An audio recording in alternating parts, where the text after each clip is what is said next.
नमस्कार दोस्तों, स्वागत है आपका study for public service commission में आरआरबी एनटीपीसी ग्रेजुएशन लेवल और अंडर ग्रेजुएशन लेवल की पीवाईक्यू सीरीज का जो है आज हम यहाँ पे 21वां भाग डिस्कस करने वाले हैं। अगर आपने इससे पहले जो पार्ट्स आए हैं उनको अगर नहीं देखा है तो डेफिनेटली आपको उन पार्ट्स को देखना चाहिए। काफ़ी सारा इंपॉर्टेंट जो स्टैटिक और करंट से रिलेटेड डाटा है उसके अंदर करवाया गया है। आज हम जो है 21वां भाग यहाँ पे डिस्कस करने वाले हैं, तो इस वीडियो सीरीज को आपको अंत तक देखना बहुत ज़रूरी है। अगर आप CBT 1 को जो है क्लियर करना चाहते हैं, इस PYQ सीरीज के अंदर कंप्लीट 125 शिफ्ट जो है हम करवाने वाले हैं। रही बात आपके एग्ज़ाम की, तो जो आपका एग्ज़ाम है उसके एग्ज़ाम होने की जो संभावना है वो मई में जो है आपका एग्ज़ाम निर्धारित है। अभी ऑफिशियल नहीं आया है, लेकिन आप यही मान के चलिएगा मई 2025 में जो है आपका एग्ज़ाम कंडक्ट करवा लिया जाएगा। 60 से 65 दिन आपके जो है एग्जाम के बचे हुए हैं।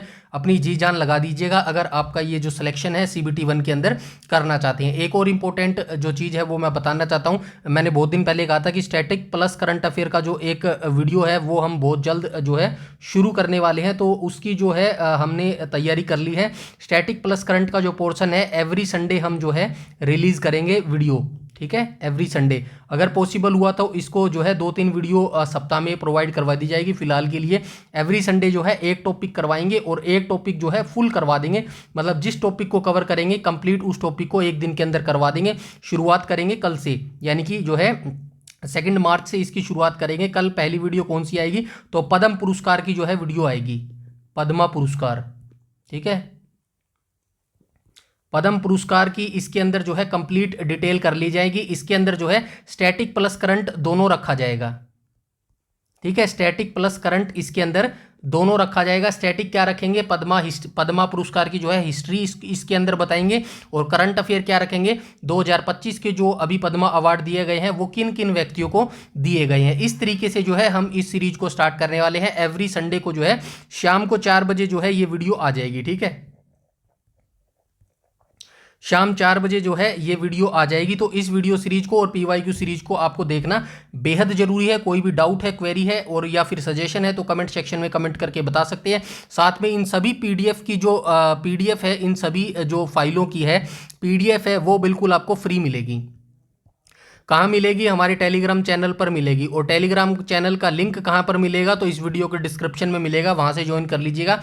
एवरीथिंग जो भी PDF होगी वो आपको टेलीग्राम चैनल पर मिल जाएगी। आई होप आप समझ गए होंगे सारी चीज़ों को अच्छे से। चलिए आज के वीडियो सेशन की शुरुआत कर लेते हैं। क्वेश्चन नंबर फर्स्ट में बोला गया है, निम्नलिखित में से किसने पहलाज निहलानी के स्थान पर केंद्रीय फिल्म प्रमाणन बोर्ड के अध्यक्ष का पदभार ग्रहण किया। तो ये उस समय के करंट अफेयर से रिलेटेड था। क्वेश्चन नंबर फर्स्ट का जो है राइट ऑप्शन हो जाएगा ऑप्शन नंबर बी। तो ये प्रसून जोशी के द्वारा जो है ये पहलाज निहाली के स्थान पर जो है केंद्रीय फिल्म प्रमाण बोर्ड का अध्यक्ष जो है पदभार ग्रहण किया गया था। अब इस बोर्ड के बारे में जो है मैं इंपॉर्टेंट जानकारी आपको बता देता हूं।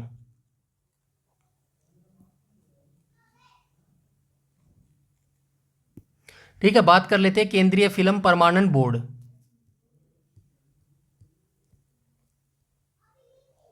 केंद्रीय फिल्म प्रमाणन बोर्ड, ठीक है, प्रमाणन बोर्ड की बात करें तो इसकी स्थापना कब हुई थी, 1951 में जो है इसकी स्थापना हुई थी, जनवरी 15, 1951, ठीक है, 1951 में इसकी स्थापना हुई थी। और सिनेमेटोग्राफ अधिनियम था ये भी याद रखना यार,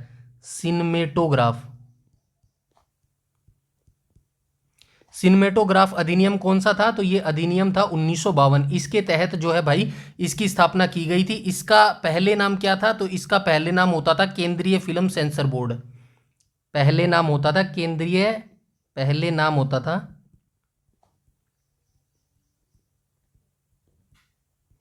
केंद्रीय film sensor board,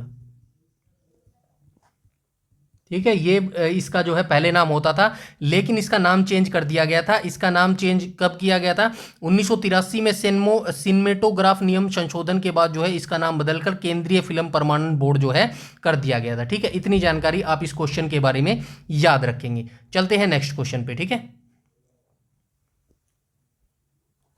next question में कहा गया है निम्नलिखित में से किस संस्थान के शोधकर्ताओं ने भारत के पहले पूर्णतया स्वदेश विकसित माइक्रो प्रोसेसर का डिजाइन करके इसे बूटअप किया, जिसका उपयोग मोबाइल कंप्यूटिंग उपकरणों में जो है किया जा सकता है। तो किस संस्थान के जो ये विद्यार्थी हैं इन्होंने किया था, तो ये राइट ऑप्शन हो जाएगा ऑप्शन नंबर सी। तो ये आईआईटी मद्रास के द्वारा जो है आईआईटी मद्रास संस्थान के शोधकर्ताओं ने भारत के पहले पूर्णतया स्वदेश विकसित माइक्रो प्रोसेसर का जो है डिजाइन करके इसे बूटअप किया था। ठीक है, ठीक है। अब माइक्रो प्रोसेसर की बात आई है।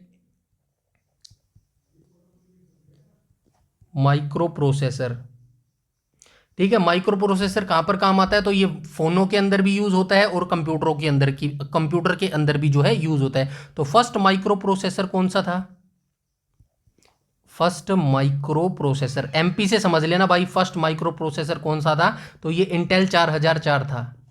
ठीक है, इंटेल 4004 था, ये पहला था। और कब आया था ये? 1971 में आया था, इसको लॉन्च किया गया था 1971 में। किसने किया था? इंटेल के ही इंजीनियर थे जिनका नाम था क्या था? मार्सियन टेडहोफ। मार्सियन टेडहोफ, ठीक है। इनके द्वारा जो है 1971 में पहला माइक्रो प्रोसेसर जो चिप था इंटेल 4004 ये बनाया गया था। ठीक है, चलते हैं नेक्स्ट क्वेश्चन पे, क्वेश्चन नंबर 3 में। एक चीज और याद रखना, ये भाई इसके ये जो मैंने बताया ना, ये निम्नलिखित में से किसने पहलाज नहलानी के स्थान पर केंद्रीय फिल्म प्रमाणन बोर्ड के अध्यक्ष का पदभार ग्रहण किया है? तो ये उस समय का करंट अफेयर था, अभी फिलहाल में देख लेना भाई, 2024 और 25 में देख लेना भाई, इसका जो अध्यक्ष है केंद्रीय फिल्म प्रमाणन बोर्ड का अध्यक्ष कौन है, ये आप देख लेना एक बार। ठीक है, क्योंकि ये उस समय का करंट अफेयर था, 2019-20 में जब ये एग्जाम हुआ था ना, तब के अध्यक्ष की ये बात की गई है। वर्तमान 2024 में इसका जो है अध्यक्ष एक बार जो है आप जरूर अपडेट कर लेना। चलते हैं नेक्स्ट क्वेश्चन, क्वेश्चन नंबर 3 पर। किताब उल हिंद के बारे में बात की गई है, तो ऑब्वियस ही बात है, यहाँ पे अलबरूनी की जो है बात की गई है। इनमें से किस यात्री या विद्वान की कृति थी? तो किताब उल हिंद को जो है किसके द्वारा लिखा गया था? तो इसको जो है अलबरूनी के द्वारा लिखा गया था। अलबरूनी का जो जन्म है, सबसे पहले आप ये याद रखना, इस पुस्तक को कब लिखा था? 1030 में जो है इस पुस्तक को लिखा था। अब अलबरूनी की बात करूँ तो 973 ईसा पूर्व जो है, माफ कीजिएगा, ईसा में जो है 973 ईसा में जो है अलबरूनी का जन्म हुआ था। कहाँ पर हुआ था? तो ये ख्वारिज्म में हुआ था। ख्वारिज्म कहाँ पड़ता है? वर्तमान का उज्बेकिस्तान है ना, वही ख्वारिज्म है, उज्बेकिस्तान। ठीक है, ख्वारिज्म उज्बेकिस्तान में 973 ईस्वी में जो है इसका जन्म हुआ था। और आप इसके बारे में क्या याद रखेंगे, और ये जो पुस्तक है किताब उल हिंद जो पुस्तक है, ये किस भाषा में लिखी गई है? अरबी भाषा में ये पुस्तक लिखी गई है। ठीक है, अरबी भाषा में पुस्तक लिखी गई है। और यह पुस्तक किस से संबंधित है? तो यह पुस्तक जो है जाति व्यवस्था से संबंधित है।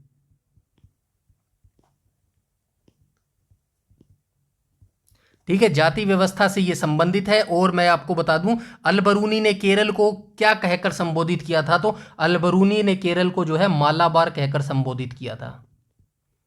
तो ये मालाबार जो है अलबरूनी ने ही केरल को संबोधित किया था, ये मैं बता चुका हूं। 973 में इनका जन्म हुआ था। और एक और आपको याद रखना है, ये किसके साथ जो है भारत आए थे? तो ये महमूद गजनवी के साथ भारत आया था। महमूद गजनवी। और ये गजनवी कहाँ का शासक था? तो ये गौर का शासक था भाई, गजनवी। महमूद गजनवी के शासक आया था और ये गौर का शासक था। गौर कहाँ पर है? वर्तमान जो अफगानिस्तान है ना, वहीं पर जो है ये गौर था। और ये गजनवी के साथ भारत में आया था। मोहम्मद गजनवी की बात करूँ तो ये किसका पुत्र था? तो सुबुक्तगीन का ये पुत्र था। सुबुक्तगीन का जो है ये पुत्र था। जो महमूद गजनवी था ना, ये सुबुक्तगीन का पुत्र था। और महमूद गजनवी ने भारत पर कितनी बार आक्रमण किया था? तो 17 बार जो है इसने भारत पर आक्रमण किया था। इसने जो अंतिम था वो सोमनाथ के मंदिर को लूटा था। और सोमनाथ का मंदिर कहाँ पर था? तो ये जो है सोमनाथ मंदिर गुजरात में था। और 1025 ईस्वी में जो है इसने सोमनाथ मंदिर पर हमला किया था। ठीक है,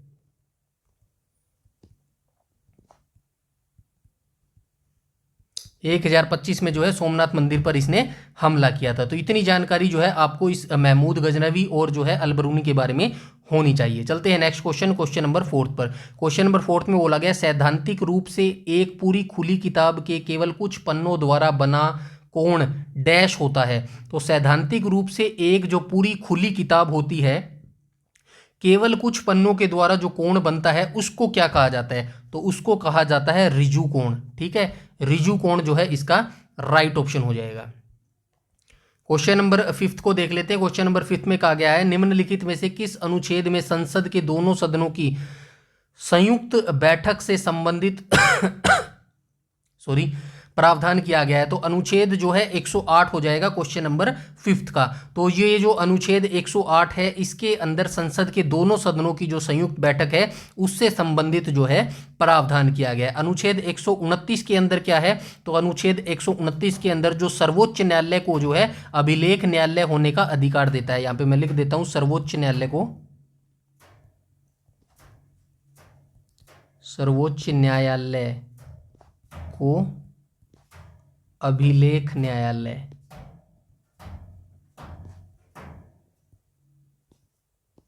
ठीक है, सर्वोच्च न्यायालय को जो है अभिलेख न्यायालय होने का जो दर्जा देता है वो अनुच्छेद 129 देता है। उसके बाद अनुच्छेद 164 किससे संबंधित है? तो ये मुख्यमंत्री से संबंधित है। मुख्यमंत्री की नियुक्ति जो है राज्यपाल द्वारा की जाएगी। मुख्यमंत्री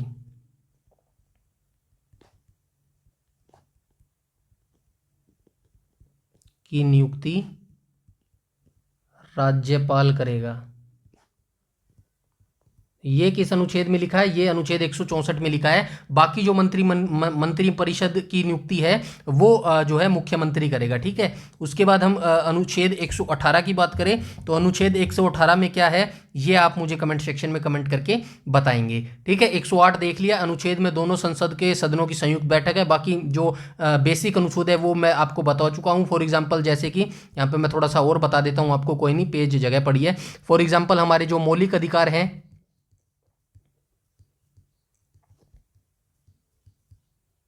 ये किस भाग के अंतर्गत आते हैं? तो ये भाग 3 के अंतर्गत आते हैं। कितने मौलिक अधिकार हैं? 6 मौलिक अधिकार हैं।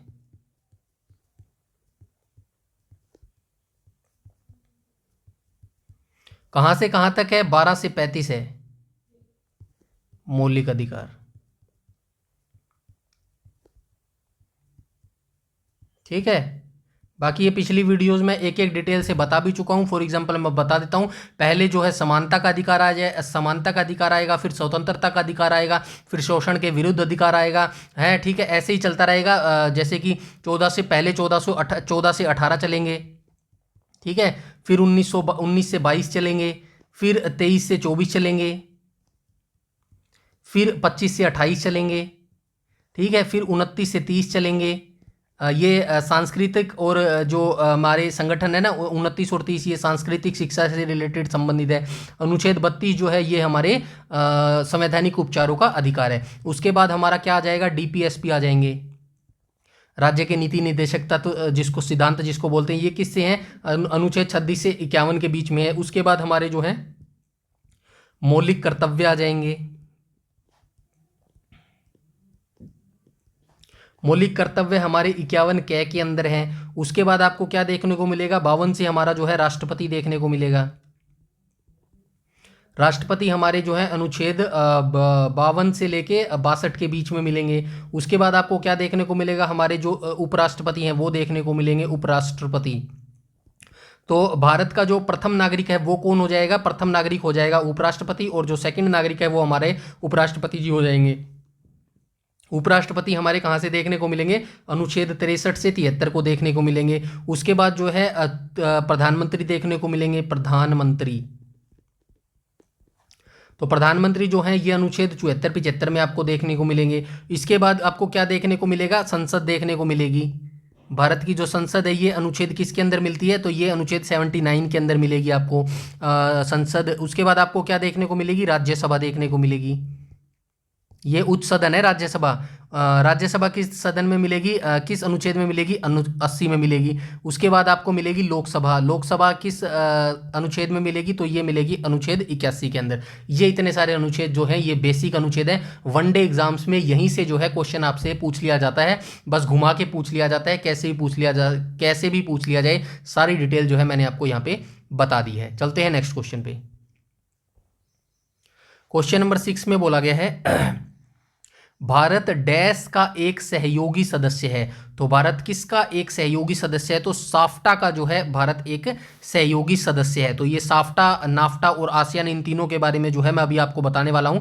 ध्यान से सुनिएगा, बहुत इंपॉर्टेंट चीजें हैं ये सारी, ठीक है। तो चलिए बात कर लेते हैं और क्वेश्चन नंबर 6 की। तो सबसे पहले हम बात कर लेते हैं किसकी बात कर लेते हैं, सबसे पहले हम बात कर लेते हैं आसियान की। आसियान की जो फुल फॉर्म ये क्या हो जाएगी? दक्षिण पूर्व एशियाई राष्ट्रों के संगठन आसियान। आसियान की स्थापना कब हुई थी? तो इसकी स्थापना हुई थी अगस्त 8 अगस्त, 9 अगस्त, 8 ही अगस्त था शायद, 8 अगस्त ही था। 8 अगस्त 1987 को इसकी स्थापना हुई थी, ठीक है। 8 अगस्त 1987 को इसकी स्थापना हुई थी। मुख्यालय यानी कि हेडक्वार्टर कहां पर हो जाएगा? इंडोनेशिया में इसका हेडक्वार्टर हो जाएगा, इंडोनेशिया, ठीक है। इंडोनेशिया में जो है इसका हेडक्वार्टर हो जाएगा। और हम बात करें, माफ कीजिएगा, इंडोनेशिया की राजधानी जकार्ता में हो जाएगा, ठीक है। ये राजधानी भी आपको पता चल गई, जो है जकार्ता किसकी राजधानी है? इंडोनेशिया की जो है ये राजधानी हो जाएगी। उसके बाद आदर्श वाक्य क्या हो जाएगा इसका? आसियान का जो आदर्श वाक्य है ये क्या हो जाएगा? तो इसका आदर्श वाक्य हो जाएगा one vision one identity, one vision one identity, identity, ठीक है, आइडेंटिटी, और वन कम्युनिटी,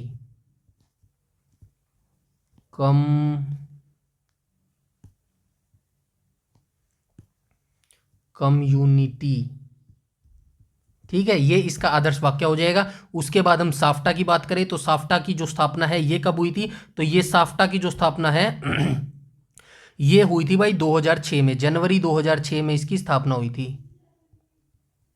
ठीक है।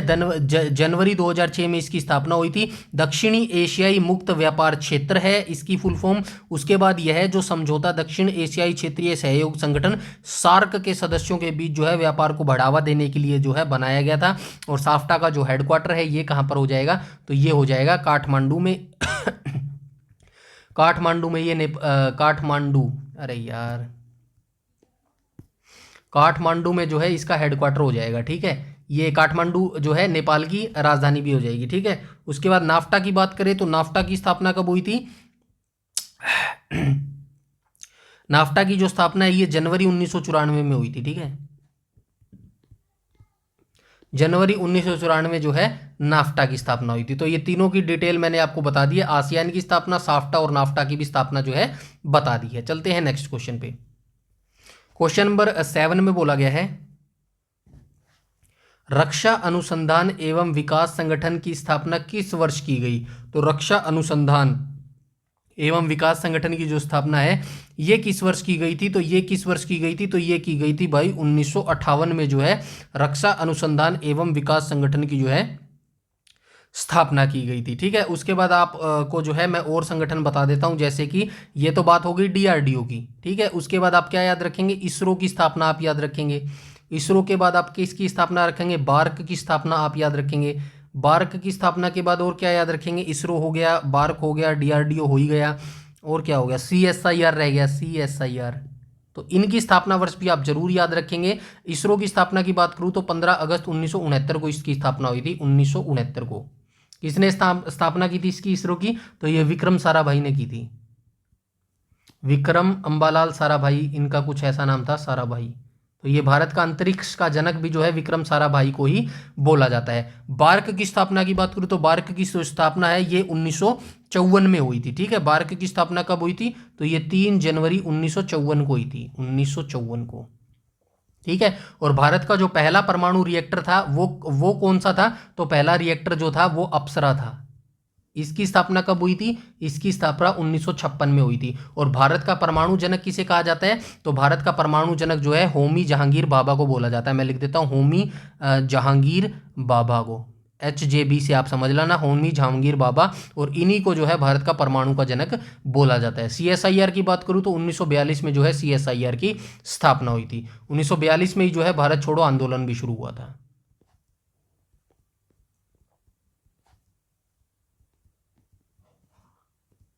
ठीक है, ये भी चीज आप याद रखेंगे। चलते हैं नेक्स्ट क्वेश्चन पे। क्वेश्चन नंबर 8 में बोला गया है इनमें से कौन सी सरकारी कंपनी भारत में स्थित इस्पात संयंत्र का प्रबंधन करती है। तो इनमें से कौन सी जो कंपनी है वो भारत में इस्पात संयंत्र का जो है प्रबंध करती है। तो कौन करती है भाई, तो ये करती है सेल जो है, ये कंपनी जो है इस्पात संयंत्र का प्रबंध करती है। वर्तमान में भारत में कितनी जो है महारत्न कंपनी है, तो ये हो जाएंगी 14। वर्तमान में 14 महारत्न कंपनियां भारत के अंदर जो है हो जाएंगी। ठीक है, चलते हैं नेक्स्ट क्वेश्चन पे। क्वेश्चन नंबर 9 को देख लेते हैं। 9 में कहा गया है निम्न इनमें से कौन सा खोजकर्ता भारत आना चाहता था किंतु इसके बजाय अमेरिका के तट पर पहुंच गया। तो अमेरिका के तट पर कौन पहुंचा था, तो भाई क्रिस्टोफर कोलंबस पहुंचा था। वास्को डी गामा भारत के अंदर पहुंचा था। कब पहुंचा था, ये पहुंचा था भाई 14 मई थी ना डेट, 14 मई, ये देख लेना भाई 14 मई थी ना। 14 मई 1498 को जो है ये पहुंचा था। और क्रिस्टोफर कोलंबस जो है ये 1492 में पहुंचा था अमेरिका के तट पर। ठीक है, ये दोनों याद रखना। क्रिस्टोफर कोलंबस ने अमेरिका की खोज की थी 1492 में और वास्को डी गामा ने खोज की थी 1498 में। ठीक है, चलते हैं नेक्स्ट क्वेश्चन पे। क्वेश्चन नंबर 10 पर, 14 नहीं 20 आएगा यहाँ पे। नेक्स्ट क्वेश्चन की बात करें तो क्वेश्चन नंबर 10 पे कहा गया गौतम बुद्ध का जन्म कहाँ पर हुआ था।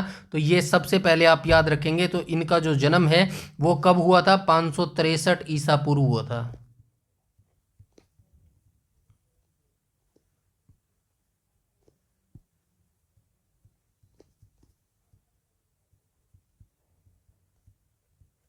लुम्बिनी नेपाल में जन्म। मृत्यु कब हुई थी, 483 ईसा पूर्व। कहां पर हुई थी, बोध गया में।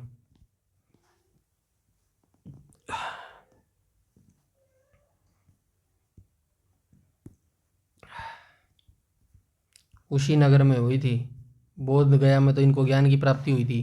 ठीक है, तो ये चीज़ें आपको याद रखनी है। और इनके बचपन का नाम क्या था, मैं बोल देता हूँ, लिखने में थोड़ा टाइम वेस्ट हो रहा है, मैं बोल देता हूँ। जो जन्म है 563 ईसा पूर्व कहाँ पर हुआ था, लुम्बिनी नेपाल में हुआ था। मृत्यु 483 ईसा पूर्व हुई थी।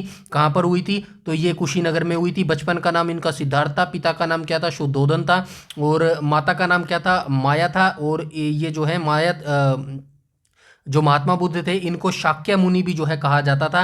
और इनका जो पालन पोषण था, महात्मा बुद्ध का जो पालन पोषण था, ये इनकी मौसी ने किया था, जिनका नाम था महाप्रजापति गौतमी। 29 साल की आयु में जो है महात्मा बुद्ध ने घर छोड़ दिया था। और 35 वर्ष की आयु में लगभग 6 वर्ष के कठोर तपस्या से जो है इनको ज्ञान की प्राप्ति हो गई थी। और बोधि वृक्ष के नीचे जो है इनको ज्ञान की प्राप्ति हुई थी। ये चीज़ें जो है आप इनका याद रखेंगे। इनके बेटे का नाम क्या था, बेटे का नाम राहुल था और पत्नी का नाम यशोधरा था। ठीक है, ये चीजें भी आप याद रखेंगे। मौसी का नाम क्या था, महाप्रजापति, महाप्रजापति गौतमी। ठीक है, ये इतनी जानकारी आप महात्मा बुद्ध के बारे में चलेंगे। राइट ऑप्शन हो जाएगा ऑप्शन नंबर बी, लुम्बिनी में जो है इनका जन्म हुआ था। क्वेश्चन नंबर 11 की बात करूं तो किस सुपरसोनिक क्रूज मिसाइल का नाम भारतीय नदी ब्रह्मपुत्र और रूसी नदी मास्कबा के नाम पर रखा गया है। तो ऐसी भारत की कौन सी सुपरसोनिक क्रूज मिसाइल है जिसका नाम, भारत की एक नदी है ब्रह्मपुत्र और रूसी नदी है मास्कबा, इसके नाम पर रखा गया। राइट ऑप्शन हो जाएगा option number A.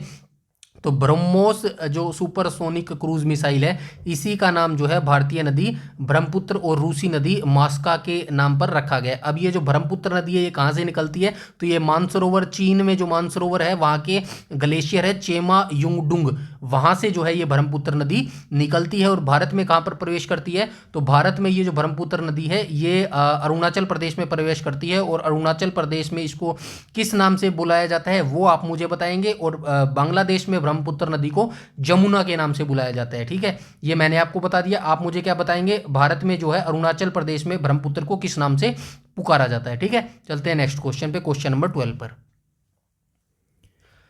Question number 12 में बोला गया किन कार्बनिक यौगिकों के नाम में प्रत्यय अल जुड़ा होता है। तो किन कार्बनिक यौगिकों के नाम में जो है प्रत्यय अल जुड़ा होता है। तो अल किसके अंदर जुड़ा होता है, क्वेश्चन नंबर 12 का राइट ऑप्शन हो जाएगा ऑप्शन नंबर बी। तो ये एल्डिहाइड जो है इसका राइट ऑप्शन हो जाएगा क्वेश्चन नंबर 12 का। ठीक है, चलते हैं नेक्स्ट क्वेश्चन पे।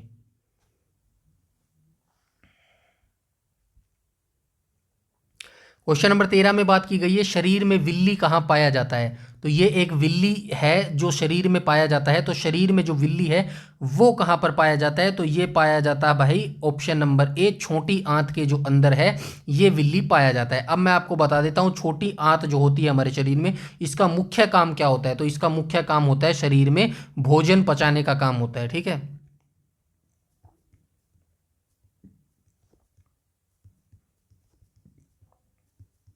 भोजन को पचाना जो है ये छोटी आंत का मुख्य कार्य होता है। और बड़ी आंत का काम की बात करूँ तो पानी सुखाना और ठोस मल बनाना बड़ी आंत का मुख्य कार्य का होता है। आप ये मान लीजिएगा, ठोस मल बनाना यानी कि वेस्टेज को बाहर निकालना। ठीक है,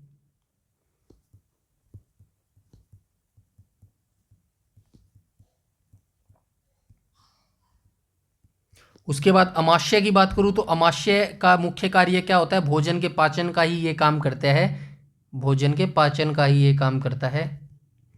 और उसके बाद यकृत की बात करूँ तो यकृत जो हमारा लीवर होता है ना, लीवर ये काम क्या करता है, ये रक्त को साफ करने का काम करता है, रक्त को साफ करना। तो ये थोड़े से मैंने इनके बेसिक एग्जांपल बताए हैं, तो ये भी आप याद रखना। ठीक है, चलते हैं नेक्स्ट क्वेश्चन पे। क्वेश्चन नंबर 14 में विश्व बैंक की स्थापना कब की गई थी। वर्ल्ड बैंक, साथ में एक और याद रखेंगे, क्या रखेंगे, IMF। स्थापना कब हुई थी, 1944 में इन दोनों की स्थापना हुई थी। और जो इनके मुख्यालय हैं यानी इनके जो हेडक्वार्टर हैं वो कहाँ पर हैं, तो ये वाशिंगटन DC में है। स्थापना हेडक्वार्टर वाशिंगटन DC। ठीक है, दोनों याद रखना। IMF का फुल फॉर्म हो जाएगा इंटरनेशनल मॉनेटरी फंड यानी कि विश्व मुद्रा कोष, और ये हो जाएगा वर्ल्ड बैंक यानी कि विश्व बैंक, इसकी फुल फॉर्म हो जाएगी। 1944 में स्थापना हुई थी, हेडक्वार्टर वाशिंगटन DC में हो जाएगा। विश्व बैंक की स्थापना कब की गई थी, तो ये कब की गई थी भाई, द्वितीय विश्व युद्ध के दौरान जो है विश्व बैंक की स्थापना की गई थी। ठीक है, और द्वितीय विश्व युद्ध कब से कब तक चला था, प्रथम विश्व युद्ध कब से कब तक चला था, दोनों बता देता हूँ। प्रथम विश्व युद्ध और द्वितीय द्वितीय तो प्रथम चला था 1914 से 1918 और दूसरा चला था 1939 से 1945 तक चला था। ठीक है, दोनों चीज़ें जो है आप याद रखेंगे। और ये जो द्वितीय विश्व युद्ध चला था 1940 से 1946 के बीच में, 1940 से 1946 के बीच में कोई भी भारतीय राष्ट्रीय कांग्रेस का जो है अधिवेशन नहीं आयोजित करवाया गया था। और ये लगातार 6 साल जो है अध्यक्ष एक ही व्यक्ति रहा था। कौन रहा था पिछली वीडियोज़ में मैं बता चुका हूं, इस वीडियो के अंदर आप कमेंट सेक्शन करके बताएंगे लगातार 6 साल 1940 से 46 तक जो है कौन सा भारतीय राष्ट्रीय कांग्रेस का जो है व्यक्ति अध्यक्ष बनकर रहा था। ठीक है, चलते हैं नेक्स्ट क्वेश्चन पे। क्वेश्चन नंबर 15 में बोला गया है, क्वेश्चन नंबर 15 में बोला गया 1857 में शाहमल ने किस स्थान पर विद्रोह का जो है नेतृत्व किया था। तो किस स्थान पर जो है विद्रोह का नेतृत्व किया था, क्वेश्चन नंबर 15 का जो है राइट ऑप्शन हो जाएगा ऑप्शन नंबर ए, बड़ौत में जो है, बड़ौत से शाहमल ने जो है विद्रोह का नेतृत्व किया था 1857 का। 1857 के बारे में पिछली वीडियोज़ में भी मैं काफ़ी बार बता चुका हूँ। इसको जो है प्रथम स्वतंत्रता संग्राम, प्रथम स्वतंत्रता संग्राम या फिर सिपाही विद्रोह बोला जाता है। सिपाही विद्रोह कहाँ से शुरू हुआ था, मेरठ छावनी से शुरू हुआ था, मेरठ से शुरू हुआ था। किसने शुरू किया था, मंगल पांडे ने शुरू किया था, मंगल पांडे ने शुरू किया था। और कब शुरू हुआ था, तो ये शुरू हुआ था भाई 10 मई 1857 को। ठीक है, 10 मई 1857 को जो है इसकी शुरुआत हो गई थी। उसके बाद जो है किस किस व्यक्तियों ने जो है कहाँ कहाँ से इसके प्रथम जो है, जैसे यहाँ पे लिखा गया ना कि भाई शाहमल, ये जो शाहमल थे इन्होंने जो है किस स्थान से जो है युद्ध लड़ा था यानी युद्ध का नेतृत्व किया था।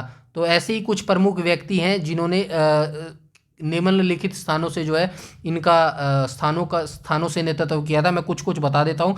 फॉर एग्जाम्पल सबसे पहले आप याद रखेंगे खान बहादुर, खान बहादुर ने कहाँ से ये लड़ा था? तो बरेली से जो है नेतृत्व किया था, बरेली से। लखनऊ से किसने किया था? बेगम हजरत महल।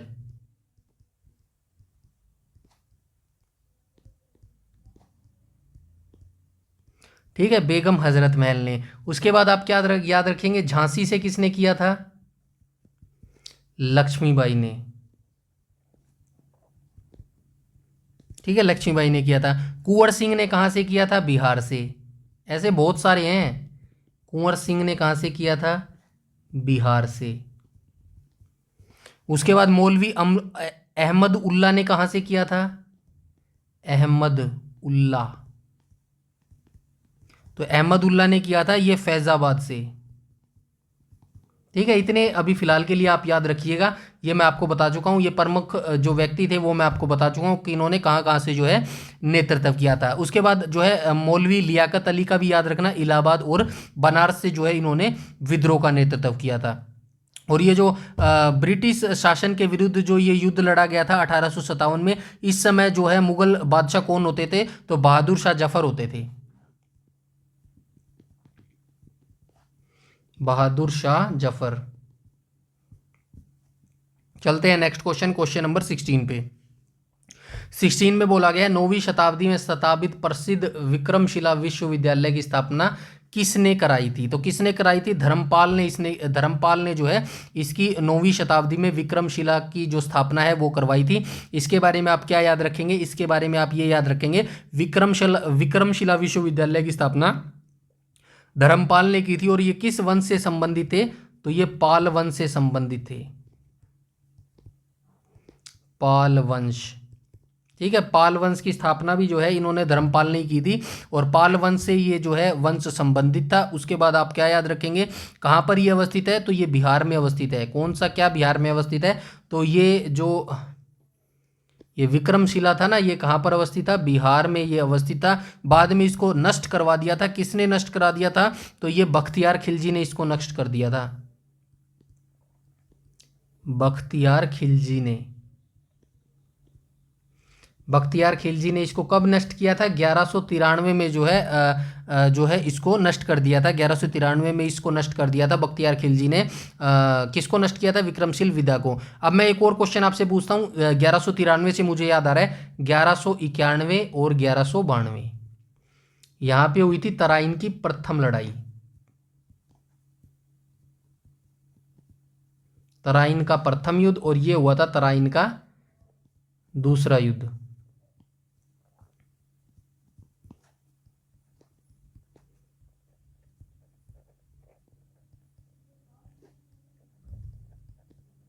दोनों ही पृथ्वीराज चौहान के द्वारा लड़े गए थे। और किसके खिलाफ लड़े गए थे?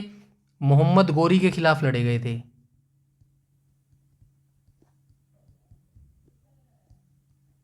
1191 में मोहम्मद गोरी हार गया था, और 1192 में जो है पृथ्वीराज चौहान को जो है मोहम्मद गोरी ने हरा दिया था। ठीक है, इतनी जानकारी भी आप इस क्वेश्चन के बारे में रखेंगे। क्वेश्चन नंबर 17 को देख लेते हैं। वन्य जीव अपराध नियंत्रण ब्यूरो पर्यावरण वन्य एवं जलवायु परिवर्तन मंत्रालय के अंतर्गत एक संवैधानिक बहुनिकाय विषयक निकाय है। इसका मुख्यालय कहाँ पर अवस्थित है? ये पूछा गया है भाई। सिंपल से वर्डों में बात कहूँ तो ये पूछा गया है वन्य जीव अपराध नियंत्रण ब्यूरो जो है इसका मुख्यालय कहाँ पर है, ये पूछा गया है। तो इसका मुख्यालय कहाँ पर हो जाएगा? तो इसका मुख्यालय हो जाएगा नई दिल्ली के अंदर, ऑप्शन नंबर ए। पिछली इस वीडियोस में भी मैं जो है काफ़ी सारे आपको जो है ये वन्य जीव अभ्यारण्य हो गया, पोल्यूशन कंट्रोल ब्यूरो हो गया, इनके जो अधिनियम थे और इनकी कब स्थापना हुई थी वो मैं बता चुका हूँ। इस वीडियोस में भी मैं थोड़ा सा जो है बता देता हूँ। सबसे पहले हम बात कर लेते हैं वन्य जीव अपराध नियंत्रण ब्यूरो की स्थापना कब हुई थी, जो इस क्वेश्चन में पूछा गया है। यहाँ पे लिख देता हूँ वन्य जीव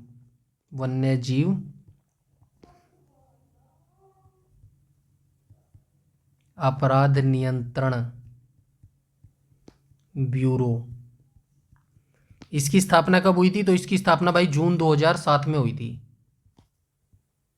ठीक है, जून 2007 को इसकी स्थापना हुई थी। और ये किस मंत्रालय के अंतर्गत आता है? तो पर्यावरण वन और जलवायु परिवर्तन मंत्रालय के अंतर्गत ये आता है। उसके बाद आप क्या याद रखेंगे? वन्य जीव संरक्षण अधिनियम,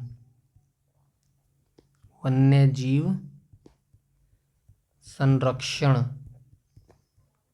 अधिनियम, ये कब आया था? अधिनियम ये 1972 में आया था। उसके बाद वन संरक्षण अधिनियम 1980 में आया था। ये सारे मैं पिछली वीडियोस में बार बार इसलिए बता रहा हूँ क्योंकि वनडे एग्जाम्स में ये भर भर के क्वेश्चन पूछे जाते हैं। वन संरक्षण अधिनियम कब आया था? 1980 में आया था। ठीक है, उसके बाद मैं बता देता हूँ, यहाँ पे जगह नहीं बची। पर्यावरण संरक्षण अधिनियम कब आया था? 1986 में आया था। वायु प्रदूषण की रोकथाम और नियंत्रण, आप याद रखिएगा, वायु अधिनियम कब आया था? 1981 में आया था। ऊर्जा संरक्षण अधिनियम कब आया था? 2001 में आया था। ठीक है। उपभोक्ता संरक्षण अधिनियम कब आया था? 1986 में आया था। जैविक विविधता अधिनियम कब आया था? 2002 में आया था। I hope you understand. चलिए नेक्स्ट क्वेश्चन पे चलते हैं। नेक्स्ट क्वेश्चन पे क्वेश्चन नंबर 18 में बोला गया है, नदी के तट पर निर्मित द्वीप माजुली असम का निर्माण किस नदी द्वारा होता है?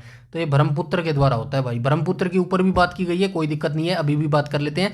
नदी के तट पर निर्मित द्वीप माजुली असम के अंदर है, का निर्माण किस नदी द्वारा होता है? तो ब्रह्मपुत्र के द्वारा होता है। बात कर लेते हैं ब्रह्मपुत्र नदी। यहाँ पे लिखूंगा तो मैं, चलिए कोई बात नहीं, लिख देता हूँ यहाँ पे। ब्रह्मपुत्र की बात कर लेते हैं। सबसे पहले ब्रह्मपुत्र नदी का उद्गम कहाँ से होता है? तो ये चेमा युंगडुंग ग्लेशियर से होता है। चेमा युंगडुंग ग्लेशियर। देखिए सब कुछ लिखना यहाँ पे संभव नहीं है क्योंकि एक तो जगह भी नहीं होती, ऊपर से जो है वीडियो काफ़ी लंबा हो जाता है, फिर शायद आपका जो है इंटरेस्ट इतना नहीं बन पाता। इसीलिए मैं जो है थोड़ी चीज़ें स्किप कर देता हूँ। इसीलिए यहाँ पे जो है जो जो मेन चीज़ आपको जाननी चाहिए वही मैं लिखता हूँ, बाकी मैं बोल रहा हूँ उसको जो है आप ध्यान से सुनिएगा। ठीक है, तो ये जो क्या नाम है, ब्रह्मपुत्र नदी है, ये चेमा युंगडुंग ग्लेशियर से निकलती है। और ये कहाँ से निकलती है? तो हिमालय के उत्तर में मानसरोवर झील के पास से यह नदी निकलती है। और भारत में ये नदी कहाँ पर जो है प्रवेश करती है? तो अरुणाचल प्रदेश में जो है ये, अरुणाचल प्रदेश में जो है ये भारत के अंदर प्रवेश करती है। और अरुणाचल प्रदेश में इसे किस नाम से जाना जाता है? यही मैंने पूछा था, दिहांग नाम से जाना जाता है अरुणाचल प्रदेश में। ठीक है, दिहांग नाम से जाना जाता है अरुणाचल प्रदेश में। और बांग्लादेश में इसे जमुना के नाम से जाना जाता है। बांग्लादेश में किस नाम से जाना जाता है? जमुना नाम से बांग्लादेश के अंदर जाना जाता है। ठीक है, नर्मदा नदी की बात कर लेते हैं। नर्मदा नदी कहाँ से निकलती है? तो ये मध्य प्रदेश के अनूपपुर जिले में से निकलती है। मध्य प्रदेश, एमपी समझ लेना, एमपी यानी कि मध्य प्रदेश के अनूपपुर जिला, अनूपपुर जिला। अनूपपुर जिला कहाँ से निकलती है? अमरकंटक से निकलती है। अमरकंटक, ठीक है, अमरकंटक से निकलती है। उसके बाद कृष्णा नदी की बात करें तो ये कहाँ से निकलती है? महाराष्ट्र के महाबलेश्वर से निकलती है। महाराष्ट्र, ये स्पेलिंग थोड़ी देख लेना यार, गलत होगी, बार बार करूंगा फिर टाइम वेस्ट होएगा। महाराष्ट्र के महाबलेश्वर, ठीक है, महाराष्ट्र के महाबलेश्वर से निकलती है। कावेरी नदी की बात करूं तो यह कहां से निकलती है? कर्नाटक के कोडागू जिले, कर्नाटक के कोडागू जिला, कोडागू जिला, ठीक है। कर्नाटक का जो कोडागू जिला है वहां से ब्रह्मगिरी पर्वतमाला पे, ब्रह्मगिरी पर्वतमाला पर स्थित तलाक कावेरी पर यह समुद्र तल से निकलती है। ठीक है, ब्रह्मगिरी याद रखना, ब्रह्मगिरी पर्वतमाला, ब्रह्मगिरी, ठीक है, पर्वत से ये निकलती है। ये नदियों के जो है मैंने कुछ बता दिया आपको, इनका लोकेशन कहाँ से निकलती है ये भी याद रखना। ठीक है, क्वेश्चन नंबर 19 में क्या कहा गया है? तो क्वेश्चन नंबर 19 में कहा गया है, मानव विकास की अवधारणा किसने विकसित की थी? तो कब विकसित की थी? सबसे पहले ये आप याद रखेंगे, 1990 में की थी। किसने की थी? महबूब उल हक ने। महबूब उल हक कौन थे? ये पाकिस्तान के अर्थशास्त्री थे।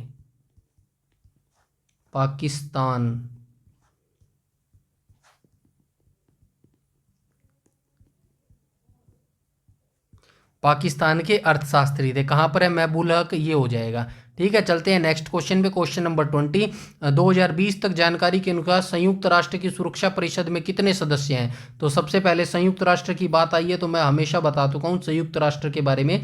तो संयुक्त राष्ट्र की जो स्थापना है कब हुई थी? 24 अक्टूबर 1945 को जो है इसकी स्थापना हुई थी। किसकी स्थापना हुई थी? तो ये संयुक्त राष्ट्र की स्थापना 1945 में हुई थी। मुख्यालय कहाँ पर हो जाएगा? हेडक्वार्टर हो जाएगा न्यूयॉर्क के अंदर। ठीक है। न्यूयॉर्क में जो है इसका मुख्यालय हो जाएगा, और इसका जो राइट ऑप्शन हो जाएगा वो हो जाएगा ऑप्शन नंबर ए, 5 स्थायी और 10 अस्थायी सदस्य जो है इसके अंदर शामिल है। कितने हैं? 5 तो स्थायी सदस्य हैं और 10 जो है अस्थायी सदस्य हैं। अब इसके जो अंग हैं वो मैं आपको बता देता हूँ, जो संयुक्त राष्ट्र के अंग कौन कौन से हैं। तो कौन कौन से हैं, तो ये जो है इसके अंग हो जाएंगे, महासभा हो जाएगा, सुरक्षा परिषद हो जाएगी, आर्थिक और सामाजिक परिषद हो जाएगी, न्यास परिषद हो जाएगी, अंतर्राष्ट्रीय न्यायालय और संयुक्त राष्ट्र सचिवालय। ये इनकी जो है अंग हो जाएंगे। ठीक है, ये संयुक्त राष्ट्र के अंग हो जाएंगे। ठीक है, और इसके सदस्य आपने देख लिया, संयुक्त राष्ट्र के 5 स्थायी सदस्य हैं। स्थायी सदस्य कौन कौन से हो जाएंगे? चीन, फ्रांस, रूस। चीन, फ्रांस, रूस, और कौन सा हो जाएगा? चीन, फ्रांस, रूस, यूनाइटेड किंगडम और अमेरिका हो जाएगा, यूके और यूएसए। ठीक है, ये इसके 5 स्थायी सदस्य हो जाएंगे। ठीक है, और अंग मैंने बता दिया, 6 इसके अंग हैं संयुक्त राष्ट्र के। क्वेश्चन नंबर 21 को देख लेते हैं। 21 में कहा गया है, मई 2019 में किस राजवंश ने अपना राजा महावजीरालंकरण का राज्याभिषेक समारोह आयोजित किया था? तो ये 2019 की बात हुई है। तो कौन सा अपना राजा महावजीरालंकरण का राज्याभिषेक किया था? तो ये किसने किया था? तो क्वेश्चन नंबर 28 का राइट ऑप्शन हो जाएगा ऑप्शन नंबर ए, थाईलैंड का ये राजा था वजीरालंकरण। इसका जो है राज्याभिषेक किया गया था 2019 के अंदर। थाईलैंड की राजधानी क्या हो जाएगी? बैंकॉक हो जाएगी। बैंकॉक जो है इसकी हो जाएगी, और थाई बहत इसकी मुद्रा हो जाएगी, थाई बहत। ठीक है, उसके बाद कंबोडिया की बात करूं तो कंबोडिया की राजधानी क्या हो जाएगी? नोमपेन हो जाएगी, नोमपेन। ठीक है, नोमपेन हो जाएगी, और मुद्रा कंबोडिया रियाल हो जाएगी।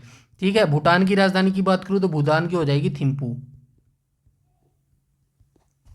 उसके बाद टोंगा की राजधानी की बात करूं तो टोंगा की राजधानी हो जाएगी नुकुआलोफा, नुकुलोफा,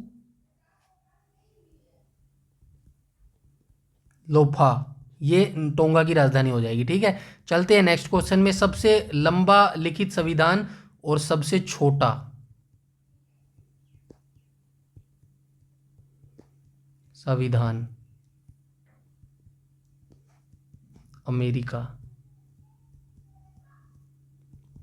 यहाँ पे आ जाएगा भारत। ठीक है, दोनों चीजें याद रखेंगे। भारत का माफ कीजिएगा, सबसे छोटा संविधान की बात करूँ तो अमेरिका का है, सबसे बड़ा संविधान की बात करूँ तो भारत का है। कितना समय लगा था? 2 साल 11 महीने 18 दिन का समय लगा था। 11 महीने 18 दिन का जो है समय लगा था। ठीक है, और आप इसके अंदर क्या याद रख सकते हैं? भारत का संविधान कब अपनाया गया था? अपनाया गया था 26 जनवरी 1949 को अपनाया गया।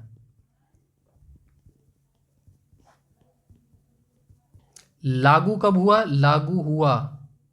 लागू हुआ 26 जनवरी 1950 को। ठीक है, दोनों डेट्स याद रखेंगे। क्वेश्चन नंबर 23 को देखें, जीवों के वर्गीकरण का कौन सा स्तर कुल, फैमिली और जाति स्पीसीज के बीच आता है? तो कौन सा वर्गीकरण का जो स्तर है वो कुल, फैमिली और जाति स्पीसीज के जो है बीच आता है? तो क्वेश्चन नंबर 23 का राइट ऑप्शन हो जाएगा ऑप्शन नंबर सी, तो ये वंश आता है। ठीक है, 24 में पूछा गया पीडीएफ का फुल फॉर्म पूछा गया है। तो पीडीएफ का फुल फॉर्म हो जाएगा पोर्टेबल पीडीएफ, डॉक्यूमेंट फॉर्मेट। ठीक है, कहाँ है? Pre pros picture. ठीक है, राइट ऑप्शन हो जाएगा ऑप्शन नंबर ए। चलते हैं क्वेश्चन नंबर 25, भारतीय राष्ट्रीय वैज्ञानिक अकादमी की स्थापना कब की गई थी? तो 25 क्वेश्चन में क्या पूछा गया है? तो ये हो गई थी भाई जनवरी 1935 में जो है भारतीय राष्ट्रीय वैज्ञानिक अकादमी की स्थापना 1935 में हो गई थी, और कोलकाता में इसकी जो है स्थापना हुई थी। ये भी आप याद रखेंगे।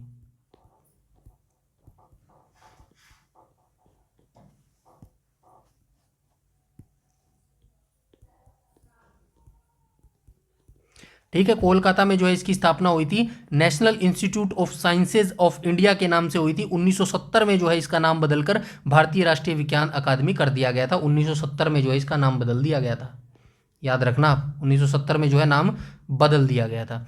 26 की बात करूं तो वर्ष 2020 तक Indian Premier League T20 cricket tournament के कितने संस्करण जो है आयोजित किए जा चुके हैं? 2020 वाला छोड़ दो, कोई मतलब नहीं है, 2024 वाला याद रखेंगे। और एग्जाम से पहले अगर आपका 2025 वाला हो जाए तो उसको भी आप याद रखेंगे, लेकिन आप 2024 वाला याद रखेंगे। किसने जीता था? कोलकाता नाइट राइडर ने जीता था।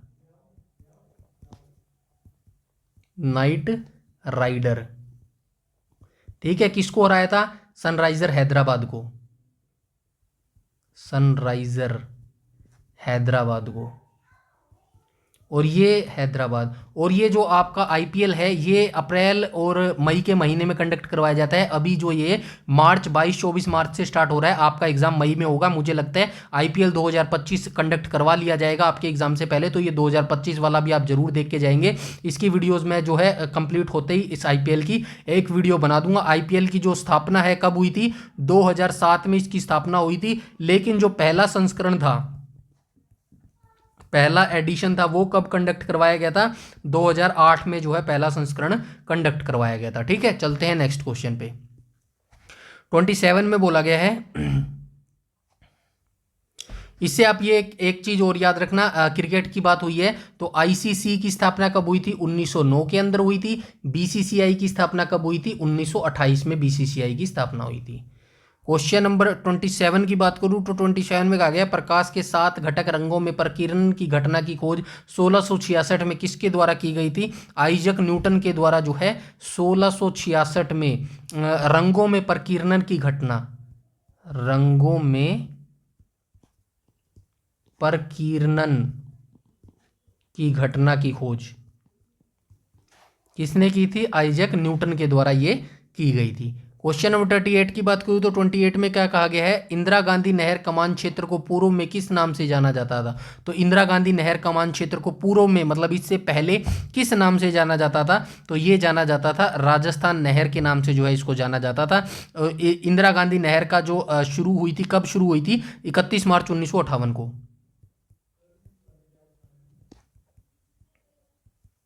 ठीक है, 31 मार्च 1958 को जो है यह इंदिरा गांधी नहर शुरू हुई थी। भारत में सबसे बड़ी नहर परियोजनाओं में से एक है। पंजाब के भारतीय राज्य सतलुज और व्यास नदियों के संगम से कुछ किलोमीटर नीचे हरीके बांध से यह निकलती है और राजस्थान राज्य के उत्तर पश्चिम में थार रेगिस्तान में ये सिंचाई सुविधाओं को समाप्त हो जाती है। इतनी जानकारी आप इस इंदिरा गांधी नहर के बारे में याद रखेंगे। क्वेश्चन नंबर 29 की बात करूं तो 29 में क्या कहा गया है? निम्नलिखित में से किस विश्वविद्यालय ने प्रथम इलेक्ट्रॉनिक कंप्यूटर इनियक को डिजाइन एवं निर्मित किया था? तो इनियक को जो है किसने डिजाइन और निर्मित किया था? तो ये किया था भाई पेंसिल्वेनिया विश्वविद्यालय के जो निम्नलिखित में से किस विश्वविद्यालय ने प्रथम, हाँ ठीक है, तो ये पेंसिल्वेनिया विश्वविद्यालय के जो छात्र लगा लीजिए या इंजीनियर लगा लीजिएगा, उन्होंने ही इनियक को जो है डिजाइन एवं निर्मित किया था। और इसकी इनियक की फुल फॉर्म क्या हो जाएगी? ENIAC। इनियक की फुल फॉर्म जरूर याद रखना, कई बार पूछ ली जाती है फुल फॉर्म। तो इसकी फुल फॉर्म हो जाएगी इलेक्ट्रॉनिक न्यूमेरिकल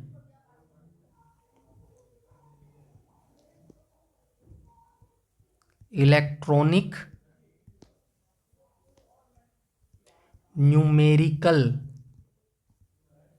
ठीक है, न्यूमेरिकल इंटीग्रेटर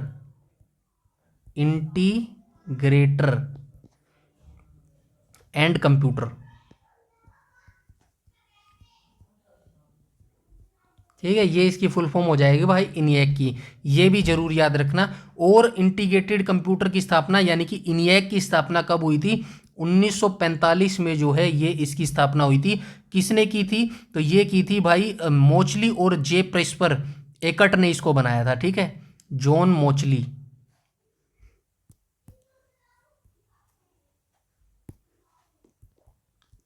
उन्नीस सौ पैंतालीस में किसने बनाया था? जॉन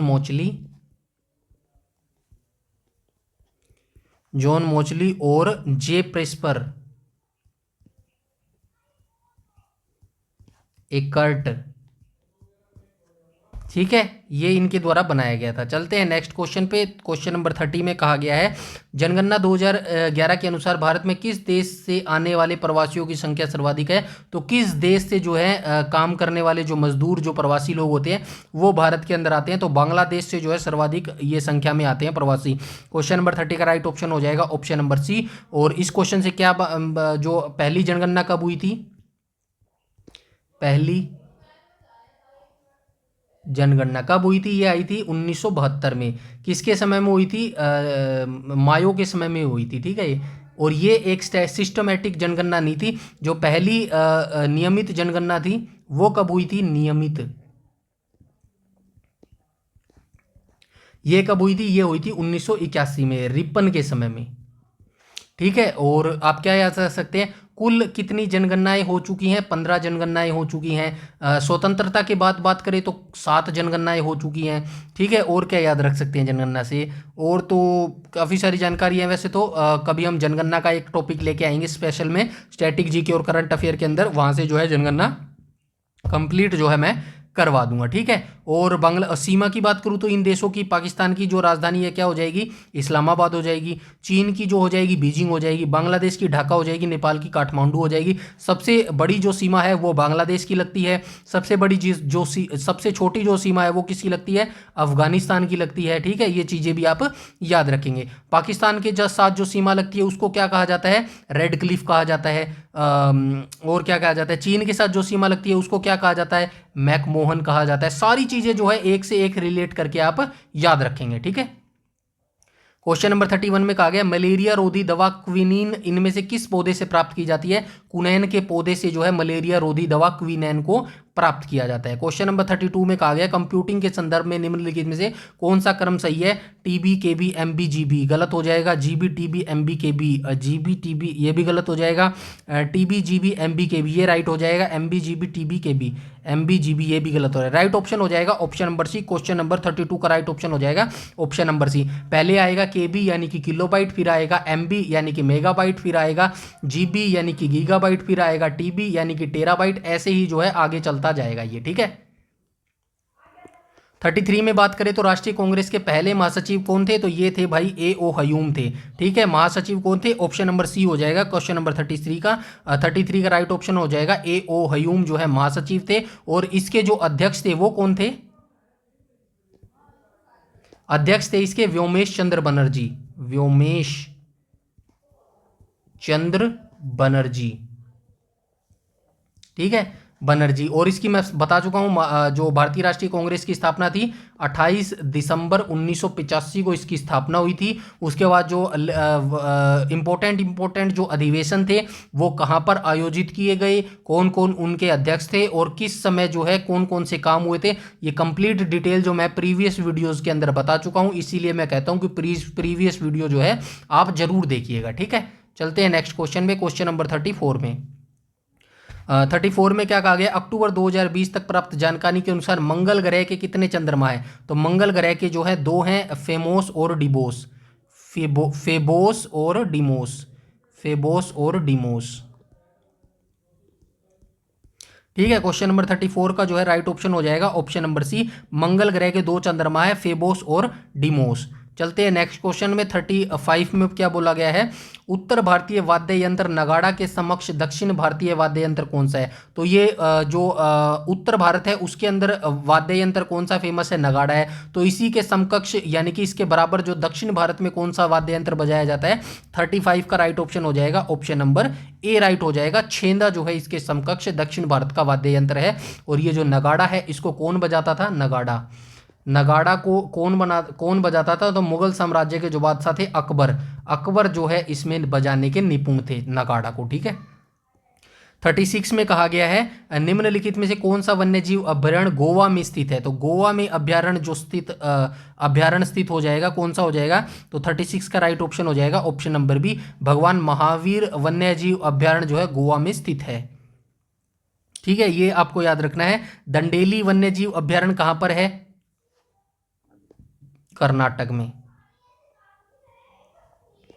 उसके बाद आप क्या याद रखेंगे? भगवान महावीर वन्यजीव अभयारण्य।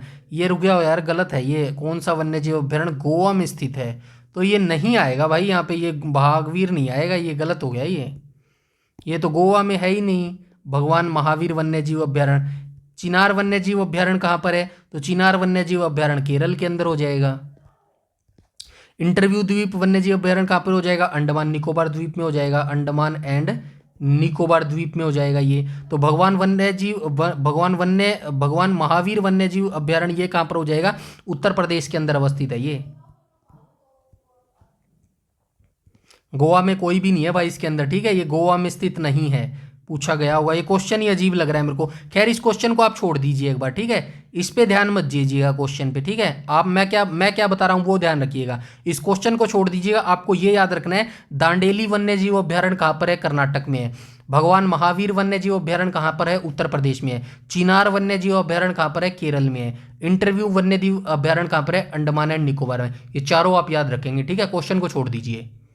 चलते हैं क्वेश्चन नंबर 37 में कहा गया है भारतीय वायुसेना के उस विंग कमांडर का नाम बताइए जिसे 2019 में पाकिस्तान द्वारा पकड़ लिया गया था और बाद में छोड़ दिया गया था। ये तो जो न्यूज़ है काफ़ी हाईलाइट हुई थी, आपको पता ही होगा। अभिनंदन वर्धमान थे जिनका ये एयरप्लेन था जो वो क्रैश होकर पाकिस्तान में गिर गया था, फिर उसके बाद उन्होंने जो है पकड़ लिया था, फिर भारत ने छुड़वा लिया था। भारत में तेल एवं प्राकृतिक गैस निगम का मुख्यालय कहाँ पर स्थित है? तो कहाँ पर स्थित है? तो ये राजस्थान के अंदर अवस्थित है। क्वेश्चन नंबर 38 का राइट ऑप्शन हो जाएगा option number D. Option number D हो जाएगा, यार मैं क्या बता रहा हूं, ऑप्शन नंबर डी हो जाएगा, उत्तराखंड के अंदर अवस्थित है ये, ठीक है। तो क्वेश्चन नंबर 38 का राइट ऑप्शन हो जाएगा भारत में तेल एवं प्राकृतिक गैस निगम का मुख्यालय कहां पर हो जाएगा? उत्तराखंड के अंदर अवस्थित हो जाएगा। 39 की बात करूं तो मुंबई के एलिफेंटा की गुफाओं में स्थित मंदिर किसको समर्पित है? शिव को समर्पित है। 39 का राइट ऑप्शन हो जाएगा ऑप्शन नंबर बी। और एलिफेंटाओं की गुफाओं को 1987 में जो है यूनेस्को के विश्व धरोहर में शामिल किया गया था, यूनेस्को में शामिल, ठीक है, ये आप याद रखेंगे। क्वेश्चन 40 की बात करूं तो किस बंदरगाह को अरब सागर की रानी कहा जाता है? तो किसको कहा जाता है? कोच्चि को कहा जाता है। ऑप्शन नंबर डी करेक्ट हो जाएगा। कोच्चि को अरब सागर की रानी क्यों कहा जाता है? क्योंकि पूर्व में जो है इसको मसालों का व्यापार के लिए जाना जाता है, मसालों का व्यापार, ठीक है। ये कोच्चि को जो है बंदरगाह को अरब सागर की रानी कहा जाता है। लास्ट क्वेश्चन की बात करें, भारतीय संविधान को कब अंगीकृत किया गया था? अभी इसी वीडियोज में ऊपर बता चुका हूं, 26 जनवरी 1949 को अपनाया गया और 50 को जो है लागू किया गया। अंगीकृत किया गया मतलब अपनाया गया। ऑप्शन नंबर बी करेक्ट हो जाएगा। तो ये आज के जो है टॉप 40 क्वेश्चन थे जो हमने यहाँ पे डिस्कस किया। बस आपको इतनी सी मेरी हेल्प करनी है, वीडियो को ज़्यादा से ज़्यादा लाइक करना है और शेयर करना है। जिस भी ग्रुप से आप जुड़े हों, जो भी आपका फ्रेंड हो, भाई हो, बहन हो, कोई भी आपको तैयारी कर रहा है, आरआरबी की नहीं किसी की भी तैयारी कर रहा है, जिस एग्जाम में जीके जीएस आती है, तो वो सभी एग्जाम में ये वीडियोज़ आपके इंपॉर्टेंट रहने वाले हैं। स्टैटिक प्लस करंट मैं आपको यहाँ पे करवा रहा हूँ। आई होप आपको वीडियोज़ अच्छी लग रही होंगी। बस वीडियो को लाइक और शेयर करना है। चैनल पर पहली बार विजिट कर रहे हैं तो चैनल को सब्सक्राइब कर लीजिएगा और बेल आइकन बटन को टैप कर लीजिएगा ताकि समय पर आपको सारी नोटिफिकेशन मिलती रहे। यूट्यूब पर अगर आप हमें फॉलो करते हैं तो प्लीज़ हमारा टेलीग्राम ग्रुप जरूर से जरूर ज्वाइन कर लीजिएगा। सारी नोटिफिकेशन, सारी अपडेट सब कुछ यहीं पर बता दिया जाता है। इस वीडियो में इतना ही, तब तक के लिए धन्यवाद।